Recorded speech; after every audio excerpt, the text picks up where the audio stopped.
প্রিয় শিক্ষার্থীরা, আজকে তোমাদেরকে শিখাবো অক্ষরমালা কোচিংয়ের পক্ষ থেকে সহকারী পরিচালক রিপা ম্যাডামের সৌজন্যে ত্রিকোণমিতির অনুপাত। এই মানগুলো নিয়ে বিভিন্ন ছাত্রছাত্রীরা বিভিন্ন ধরনের বিভ্রান্তিতে পড়ে যায়, যে মানগুলো মুখস্থ করে কেউ উল্টায় যায়। তাই আজকে তোমরা দেখো যে কিভাবে এই মানগুলো ক্যালকুলেট সাহায্যে বের করা যায়, আর জীবনে কখন এটা তোমরা ভুলবা না। তাহলে তোমরা একটু লক্ষ্য করো। প্রথমে কি চাইছে? সাইন, কি লেখা আছে বলো? সাইন, কস, ট্যান, কট, সেক, কোসেক। এখন আমরা সাইন 0 ডিগ্রি মান বের করে দেখো ক্যালকুলেটার সাইনের মান এসে লেখা আছে সাইন কস ট্যান। তাহলে সাইন এই 0 চাপ দাও, দিলে বেরিয়ে গেছে এই দেখো 0 মান। এবার আরেকটা যাও, আবার লেখো সাইন 60 ডিগ্রি, এই 60 লেখো, লেখে সমান সমান চাপ দাও, দেখো এখানে দশমিক আসছে, তাই না? তাহলে তোমরা এটাকে দশমিক আসলে এটাকে স্কোয়ার করো, করে আবার সমান সমান দাও, দেখো 0.75 আসছে। এবার এখানে একটা A B C oblique C আছে, এটাকে চাপ দাও, আসছে কত? 3।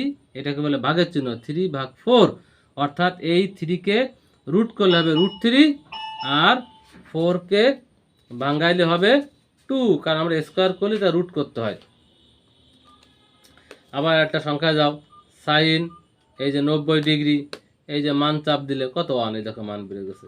ঠিক একইভাবে তোমরা কজের মানও বের করো, মনে করো কস 45 ডিগ্রি, এই দেখো মান বেড়ে গেছে। দশমিক সংখ্যা আসছে, এটাকে তুমি স্কোয়ার করো, করে সমান সমান দাও, দেখো 0.5। এটাকে এবিসি দিলে দেখো পূর্ণ সংখ্যা আসবে, আসবে কত? 1/2। তাহলে 1কে রুট করলে হবে 1, আর √2 করলে 2 রুট করলে হবে √2, তাহলে 1/√2। রুট করব কেন? যেহেতু আমরা স্কোয়ার করেছিলাম, তাই তো এটাকে আমরা আবার রুট করে নিব। ঠিক একইভাবে তোমরা এই সাইন কস ট্যান এই সবগুলো তোমরা বের করতে পারবে। এবার আমরা একটু দেখাই দিই কট। তাহলে কটের মান কীভাবে বের করবো? কট মানে কি? কট এর সূত্র হচ্ছে কট সমান সমান 1/10। কট সমান সমান 1/10। তাহলে এই 1 এই ভাগ 10, এবার কত ডিগ্রি? 0, এই দেখো 0। এবার সমান সমান চাপ দাও, দেখো আসছে ম্যাথ ইরর। ম্যাথ ইরর মানে কি? এটা গণিত শাস্ত্রের সংজ্ঞা নাই, তাহলে এটাকে বলা হবে অসংজ্ঞায়িত, তাই তো? আবার আরেকটা যাও, 1/10। এবার দেখো ট্যান কত? 60 ডিগ্রি, সমান সমান চাপ দাও, দেখো একটা মান বেরিয়েছে দশমিক সংখ্যা, এটাকে স্কোয়ার করো, করে সমান সমান, তাও আসলো না।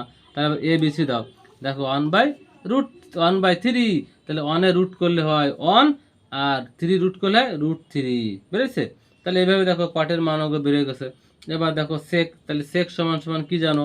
সেক সমান সমান তোমরা জানো 1/cos। তাহলে 1 ভাগ এই cos কত ডিগ্রি? 30 ডিগ্রি মান বের করো, 30। এই দেখো কত পেয়েছে? 1.154। এটাকে স্কোয়ার করো, করে সমান সমান, তাও বেরোচ্ছে না। তাহলে কি করতে হবে? এ বি সি চাপ দাও, দেখো আসছে কত? 1/1 এটাকে বলা হয় 1/1/3, অর্থাৎ এটাকে বলে মিশ্র ভগ্নাংশ। তাহলে এটাকে আবার এটাকে পূর্ণ সংখ্যা আনবো কি করে? শিফট এ বি সি চাপ দিলে দেখো পেয়েছে কত? 4/3। তাহলে 4 এ রুট করলে কত হয়? 2, এই লিখছে 2, আর √3 রুট করলে হবে √3, তাহলে আসলে কত? 2/√3। এইভাবে তোমরা মানগুলো বের করতে পারবে। এবার কোসেক, তাহলে কোসেক সমান সমান কি জানি? 1/sin। তাহলে 1 এই যে ভাগ এই সাইন 30 ডিগ্রি, একটা বের করে দিলাম 30 ডিগ্রি, কত বলো? 2, এই দেখো 2 মান, এই দেখো 30 মান 2। পরেরটা বের করতে চাও, 1 ভাগ বলো সাইন 45 ডিগ্রি, 45 ডিগ্রি, এই দেখো মানে। এবার স্কোয়ার চাপ দাও, দিলে সমান সমান আসছে, তাহলে আসছে কত? 2। তাহলে 2, এই √2কে আবার কি স্কোয়ার করছি, তাহলে রুট করলে হবে, তাহলে 2 রুট করলে হবে √2। এইভাবে দেখো প্রতিটা মান তোমরা বের করতে পারবা। সর্বশেষটা মান দেখো কোসেক, তাই তো? তাহলে 1 ভাগ এই সাইন এই 90 ডিগ্রি, এবার সমান সমান দেখো কত আসছে? 1, এই তো 1। তাহলে এইভাবে তোমরা প্রতিটা মান ক্যালকুলেটরে বের করতে পারবা নিঃসন্দেহে। যদি তোমরা বের করতে না পারো, তাহলে তোমরা আবার আমাকে কি নক করবা, কমেন্ট করবা, আমি তোমাকে আবার শিখিয়ে দেবো। তবে নিঃসন্দেহে তোমরা আর বলবা না। ঠিক আছে? সবাইকে ধন্যবাদ।